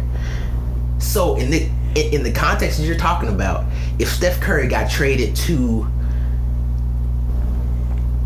the Spurs, you said it's not right for Steph Curry to just get put into the starting lineup. Steph Curry has to sit on the bench and work his way up into the starting lineup. No. Even though he has that, yes, that's exactly what you're saying. No, that's not. That is because he has that. They're all already in the same caliber. No, they're all in the NBA. They're all at the top of the top. Exactly, they're all in high level professional wrestling. NXT is not on the same level as SmackDown. Finn came from New Japan. Okay, you can work Finn as an exception because he came from New Japan, but Finn ain't the only one that's done it. KO's been tons of champions out in the Indies, and even though the Indies he's been in are huge, he's been because you have to count it. You can't just count it as what they do championships. I mean, you have to count it with his promo ability, with his character work, regardless. But I mean, if somebody came from a small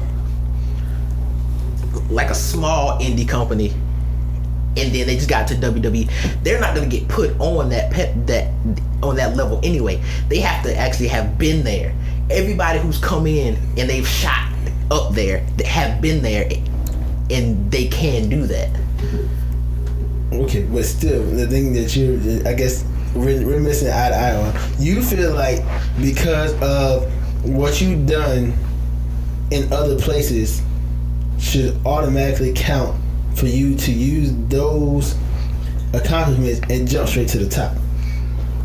Yes. That's not how it works. Yeah, that is exactly how it works. That is exactly how it works. What your comparison should have been like would have been more like, okay, you're playing for Duke you're the number one guy at Duke.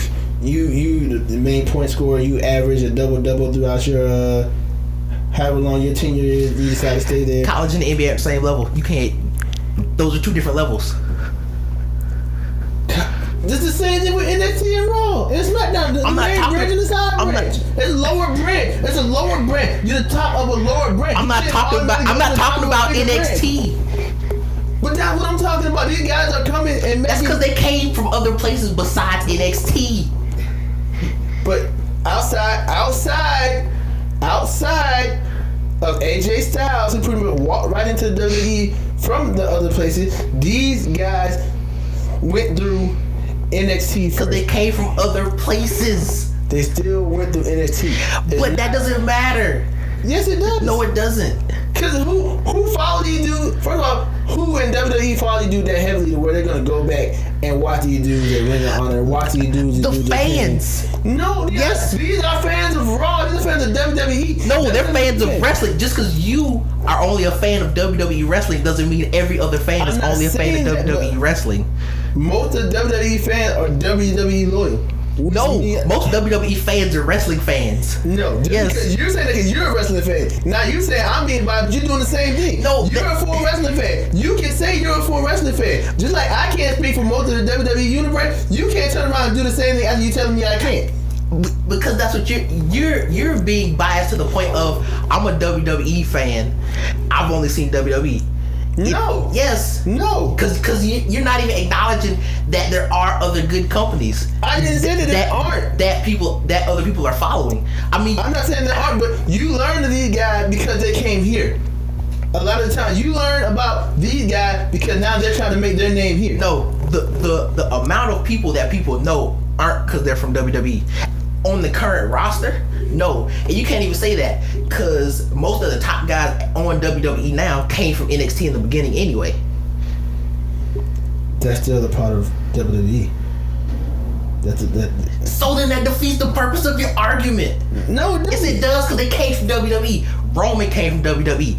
I mean, NXT. Seth came from NXT. Dean came from NXT, and Dean came from outside of NXT. And they all had rough start-offs. They all didn't just shoot the superstars. Dean, Seth, and Roman came in one of the most dominant stables in WWE. The Shield got shot to the top as soon as they got there. As a tag team, yeah, they went to the top of the tag. The tag division was weak. And then when they split, they all got shot to the top. None of them did anything single. As soon as they split, they all were at the top in main event.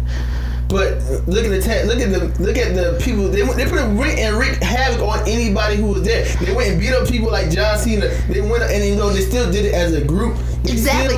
You say as a group, they didn't do anything by themselves single until Seth turned on them, and they were all at the main event as solos after that. Not fighting anybody at the bottom. But they still did their trials and tribulations as a tag team. That was their trial. They worked their way through the tag team ladder and made it to the top. Like, okay, I'll see what you guys can do against main roster talent. They look at you as you wrestle individuals. Okay, I see how you do as tag team. I can, but you don't fight at the same time. You still technically fight one as a tag team. No, that's as tag team, because then you can say anybody come in as a tag team, do good at the tag team, and then go to solo. No, because if you can't fight single-handedly, you still won't be able to get as a tag team just because you can. Okay, let me slow it down because I'm messing up more. A tag team is just saying. A tag team is pretty much just saying there's more than one of you. At the end of the day, you still have to be able to wrestle. But there are great tag teams that aren't good solo wrestlers though. Like who? The Usos. The Usos can wrestle, but they wouldn't be wrestling main event level if they weren't a tag team. So you think neither the Usos could hold their own independently?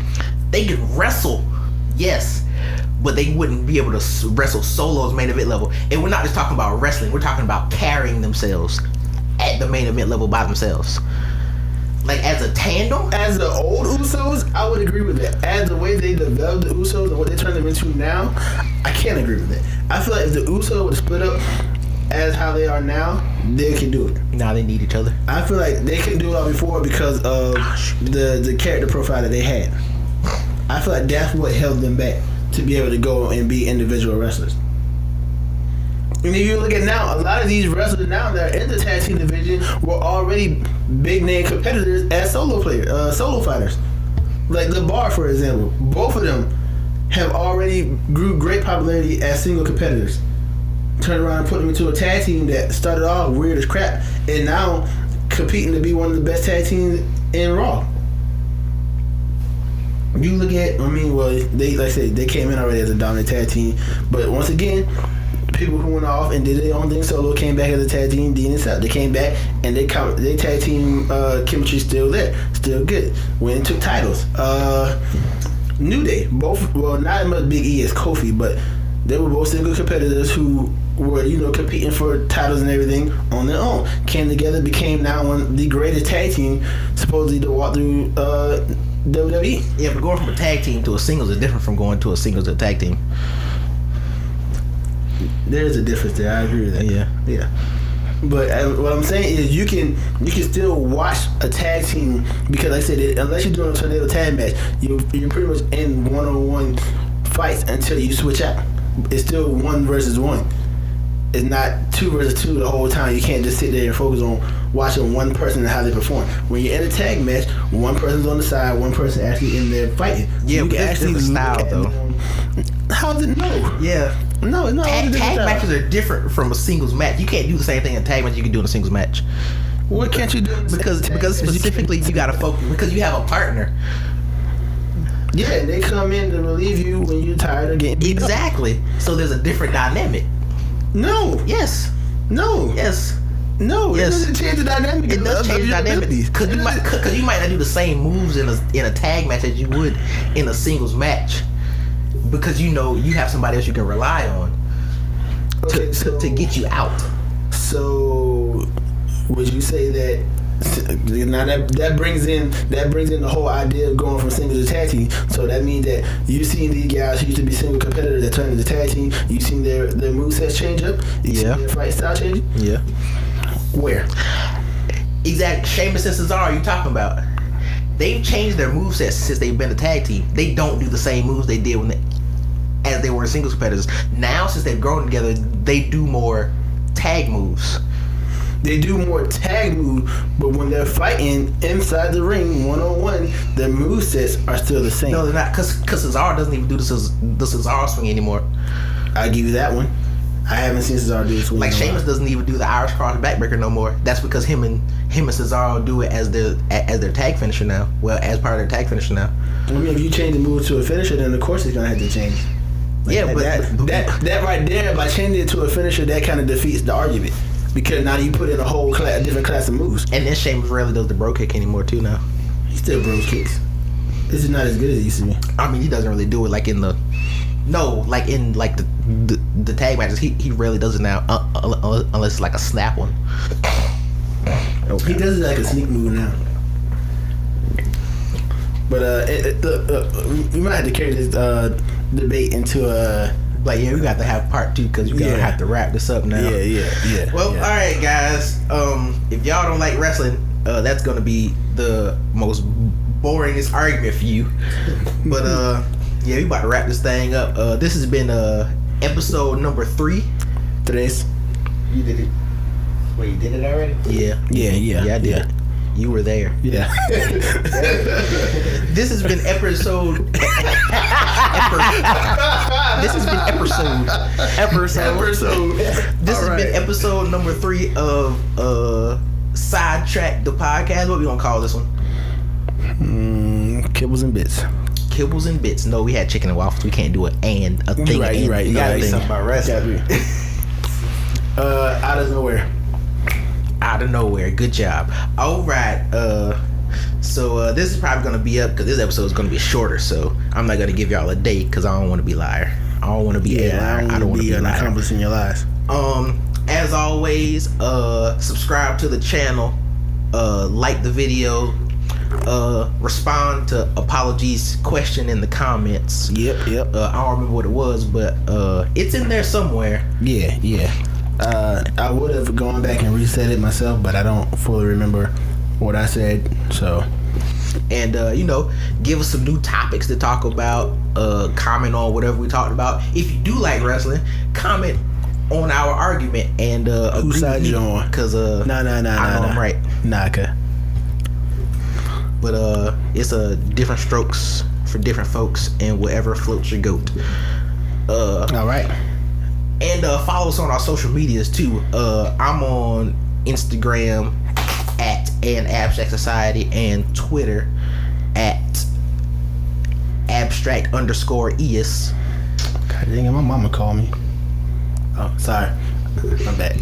Yeah, so I still ain't changed my Instagram name, but it's gonna soon be the same as my Twitter, which is at no apology. No_apology. So, you know, just look for that. I'll probably try to get it changed tonight. Yeah, I was about to say, are you gonna do that tonight? Yeah. Yeah, and I'm on Instagram and Twitter at I am Marco Relli. That's IamMarcorelli. That's where you'll find me. It's really him. Really? Oh, side note too, he over here spelling his name and stuff. In case y'all don't catch it, it's not apology like apologize. It's apology as in Apollo 13, Apollo Crews, and the letter G. So APOLLOG. All right, we out of here.